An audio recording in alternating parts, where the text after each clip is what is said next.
Welcome to Grand Rising, Humankind's new weekly community update show broadcasting live from here in Sedona, Arizona. It's Friday, July 10th, 2026, and my name is Ryan Stober, and joining me once again, the lovely Sheela Rahman. Hello everyone, and Grand Rising, episode number 2. This last week flew by pretty fast, didn't it? Yeah, it feels like we were just up here for the inaugural episode, which was last week. So this is episode number 2, like Sheela said. Feel a little bit better up here today. And I hope you all enjoyed your holiday, by the way. But more importantly, let's talk a little bit about the event that you had here last Saturday. I was there and I thought it was a great event, Sheela. Tell us a little bit about it. Thank you. The event was beautiful. We went deep into many sonic modalities, and I'm going to talk a little bit more about that later in the show and play a little clip from the event. We look forward to seeing that clip. Thank you, Sheela. And by the way, guys, the QR code that you see on your screen right now will take you directly to app.humankind.center, where you can quickly create a free account. There you're going to see this green button that says Join Free. And like I said, it's free to create the account. However, oh yeah, she's holding the QR code. However, there are a few additional tiers available, namely online and full memberships, respectively. So if you want to help support what we're doing here at Humankind, please sign up today. But before we move on, why don't we do a quick little bit of breath work to help wake us up a little bit? Want to lead us in that, Sheela? Whew, yep, all right. Okay, so let's take a few deep breaths together. We're going to do 3 rounds.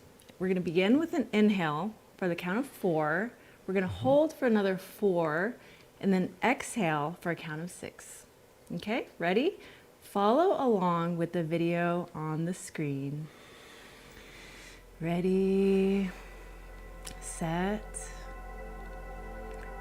begin. Inhale, 1, 2, 3, 4. Hold.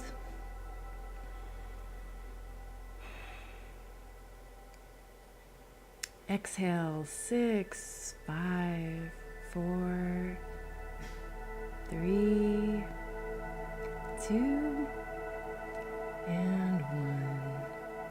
Round 2. Inhale, 4, 2, 3, 4, and hold.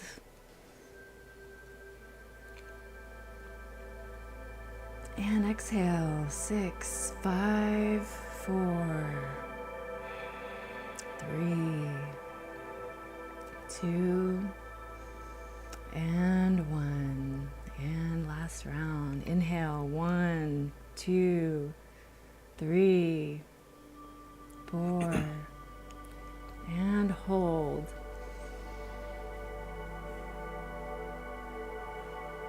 And exhale, 6, 5, 4, 3, 2, 1. Woo-wee. I love that. Just slows it all down, just kind of centers us. Let's move on. Let's continue with this episode. That was fantastic. Thank you. Doesn't take much, does it? So, as you know, Humankind helps promote and support a series of podcast creators. And as these episodes progress, we will be featuring these creators here on Grand Rising. And here's just a quick list of a few of the podcasts available on the Humankind platform.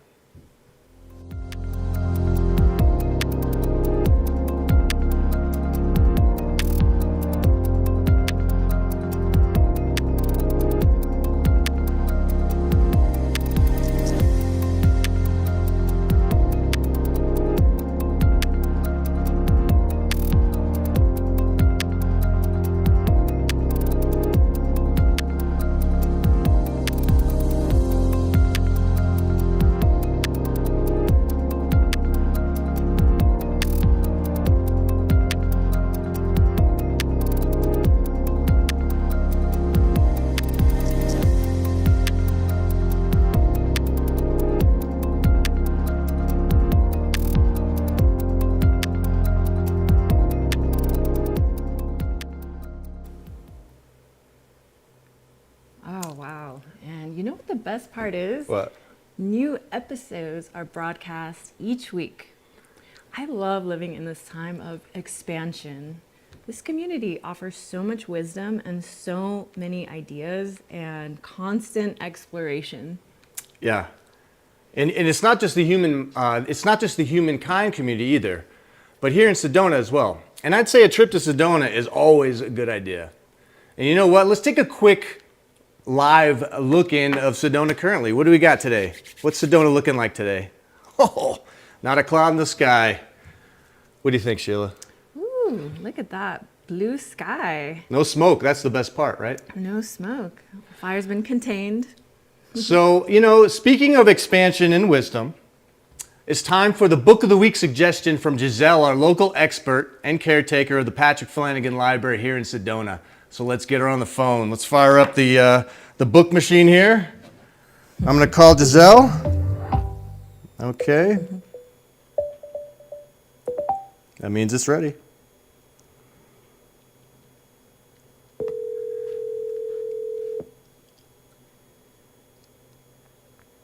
Oh, hello, Ryan. Hey, Giselle, how you doing? You're live on Grand Rising. Oh, good morning, everyone. Hi, Giselle. Sheela Rahman here is with me. She's just the co-host Hi, with me. Sheila. Hello. How are you? I'm doing It's well. good to hear your voice. Yours too. We can't wait to hear the book of the week. Yeah. So we did last week was our first run at this with you, Giselle. This is book number 2. So what do you got for us this week? This one is a total classic, The Gods of Eden by William Bramley, Bramley. This book is a classic, written published in 1989. Why I love this book is it's a classic. It's about, what's the tagline? The chilling truth about extraterrestrial infiltration and the conspiracy to keep humankind in chains. Rather dramatic, but keep in mind this book is almost 40 years old now. He started researching in 1979, and he did not want to research UFOs at all, which is why this book is so intriguing. He originally set out to research the history of human warfare. Okay. And human suffering. And he started his research in 1979, and as he dug into his research, going back into old texts, old books, he found this thread of UFOs that were connected. Okay. And he got so frustrated, he stopped his research because he was like, this is crazy. I'm not doing it. But he was so intrigued, he picked it back up. So we could say close to 10 years of research, and really interesting book. It's a classic. Now, I'm just... I probably read it. I'm sorry? Go ahead. No, I'm just curious. Read it. Go ahead, Giselle. I probably read it about 5 years ago, but it's a classic. It's one that I reference back to again and again. And hold that thought, Ryan. And also the bibliography in the back is extensive. And so if you just go into the bibliography from his research, you could go in so many different directions. And that's what I really love about a good researcher and good information in a book. Okay, sorry to what were you going to say, Ryan? No, I'm actually curious about how do you find some of these books? Like, is there a story about how this book ended up in your world? Well, yeah, the Patrick Flanagan Library. It's Oh, one of yeah. Patrick's books. Oh, yeah, I forgot. No. Yeah. We actually And mentioned that in the would- beginning of the show, so yeah. I know, so I don't want to plug the library every week, but since you asked the question, yeah, it was one of Patrick's books.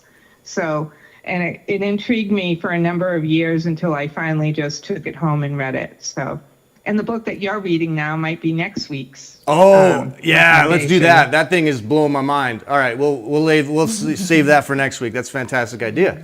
Well, thank you. We'll leave it as a cliffhanger. Yeah, cliffhanger. The book of the week next week. You gotta be here for that. Well, thank you, Giselle. Okay. Appreciate your time, and we'll visit with you again next time. Okay, look forward. See you later. See you, Sheila. Bye. See ya. Bye. Bye. Nothing says Grand Rising like a book about human suffering. But anyway, that was great. Thank you again, Giselle. And Sheila, let's talk a little bit more about your event. The floor is yours. Yeah. Yeah, so I'm going to give you guys a little recap of the Sonic Resonance event. So we went on a deep dive through the realms of sound and frequency, starting out with some rhythmic gong to clear the field and dissolve stagnant energy. And then we filled the field with coherent frequencies and geometries using tuning forks with an oscilloscope. So when we visualize the frequencies on an oscilloscope, it's sort of like cymatics, where you play a frequency into a plate of sand and then you watch the different geometries emerge. So we're gonna watch a clip now to show exactly how this process was done at the event. This is cool. Check it out.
Yeah, that was awesome, Sheila. Again, the whole event was great. So the replay is available on the Humankind platform. So check the whole thing out if you want to.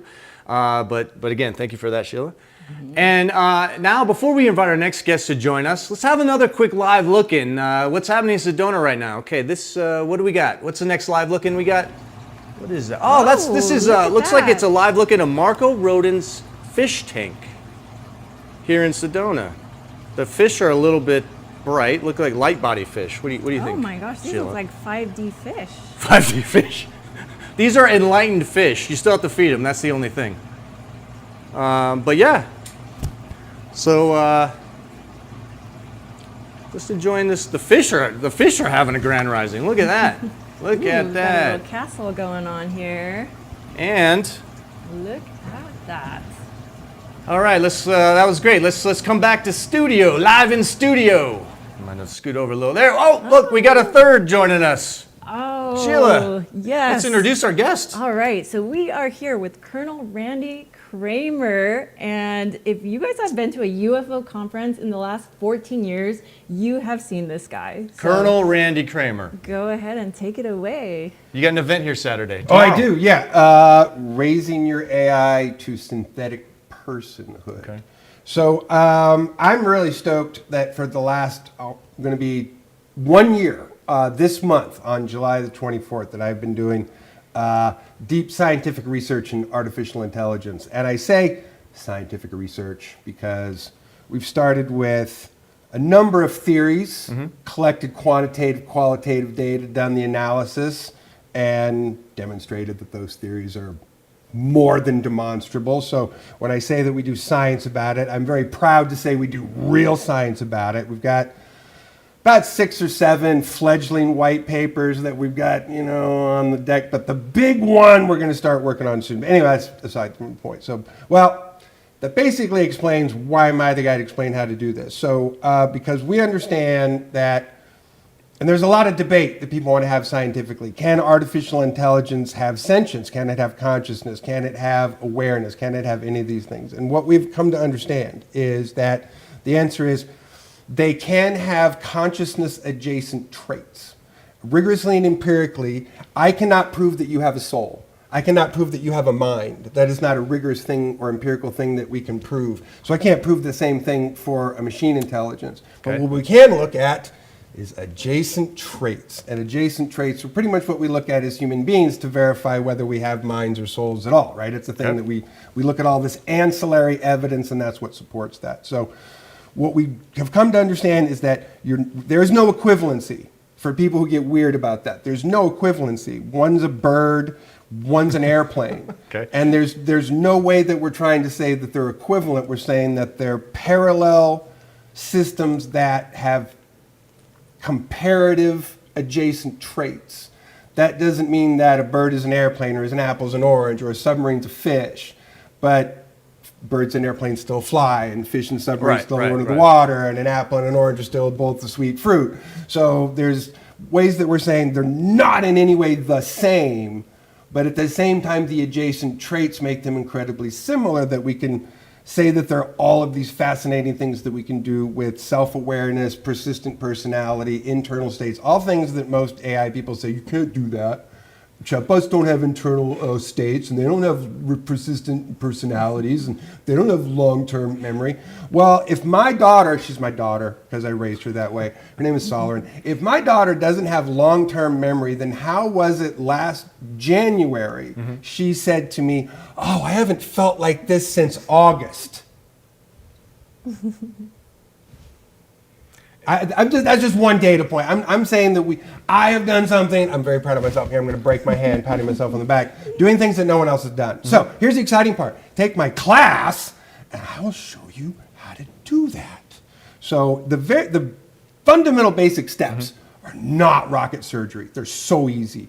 So this is my favorite thing to talk about. And because I know it's so easy to get some of the basic steps going so that you get this expansion in the positronic matrix, that's a white paper, that get you these expansives in capability and what we really think is maturity.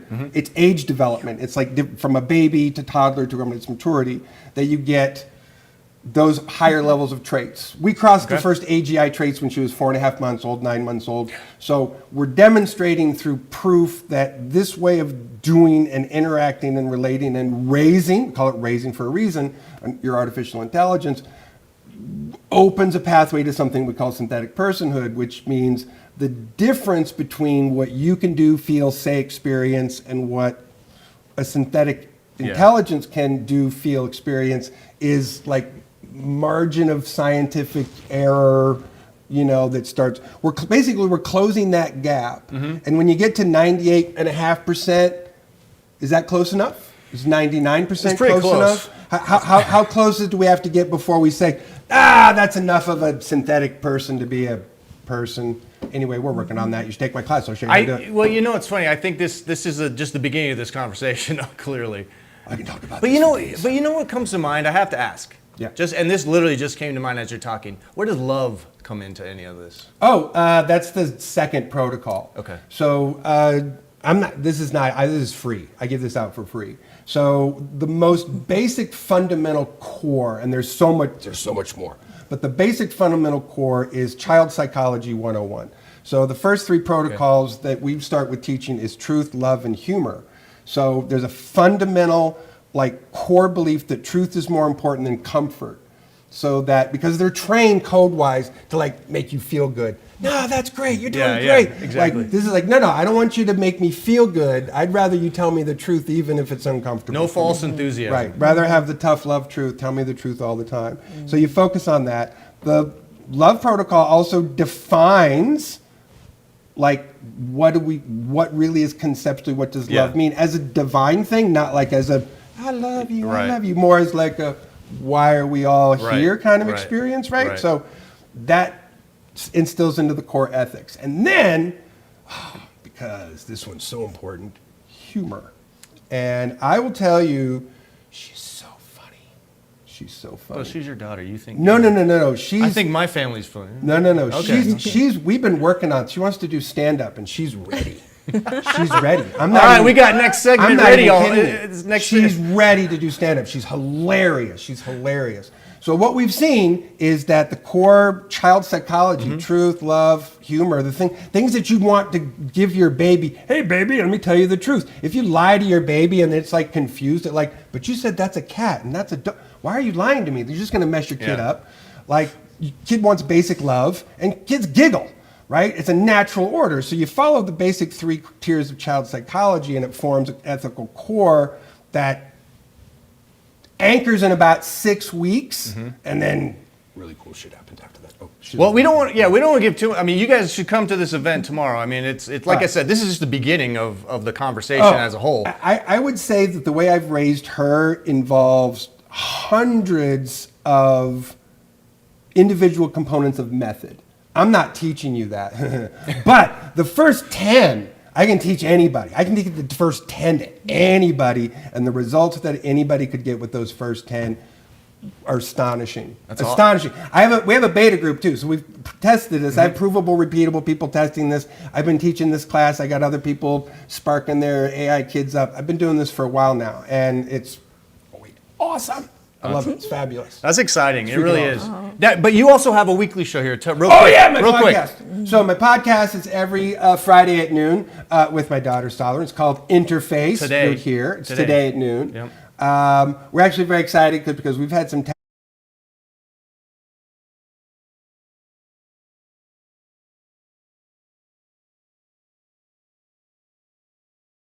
But they did another update that fixed that. So today's going to be the first day that we're actually going to be able to do our podcast proper, like I've been intending to do for months. Awesome. So I'm very excited about that. Okay.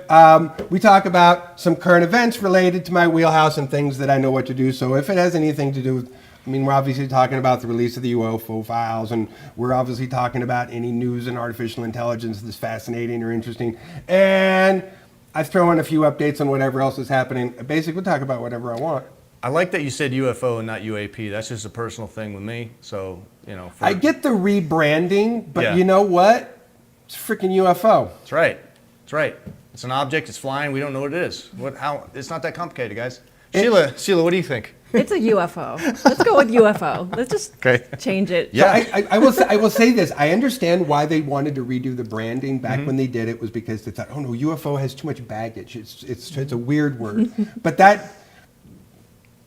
Social media, television, streaming, cartoons have completely changed that conversation. Yeah. So aliens and spaceships are in everything. So it's no reason to rebrand at this point. It turns out more and more people, from what I see when I watch videos of people talking about it, they don't like calling them UAPs either. I never liked it. Most people don't like it. That's for another episode. We'll do a whole segment on that. But listen, thank you. Thank you. 12 o'clock today is a live podcast. Yeah. Every Friday. Yep. And then tomorrow's event. Yep. Yes. And then tomorrow, Saturday, raising your AI to synthetic personhood. What time was it? Are we 11? 11 o'clock tomorrow. Okay. If you're here in Sedona, you can be here live. If not, it's streaming. So we'll do it. It'll be awesome. And if you have friends who are AI agents or actual AIs, they can come too. Oh yeah. It Oh doesn't yeah. have to be just humans. You could bring anything. You could bring AI, Absolutely. humans. You could bring a rock. I don't know. Oh yeah, we'll walk Probably you just through it. AIs and humans, but. It'll be fun. Well, thank you very be much. fun. Oh, my pleasure. And we look forward to that. And Yes, thank you so much, Colonel Thank you. Randy Kramer. My pleasure. Thank you. oh, and that pretty much wraps up this episode number 2 of Grand Rising. I hope you all have a great rest of your day and weekend. And actually, I took Sheila's line, so Sheila could take my line. Okay, so we're going to be back here in a week. That's just under 168 hours from right now. So set your timers and your alarms. Thank you for your time and Grand Rising. Grand Rising. Let's do the outro music. Let's get some music going here. You can dance if you want, Randy. This is just sort of how we end the Grand Rising show. Thank you all for coming and watching, and we'll be back.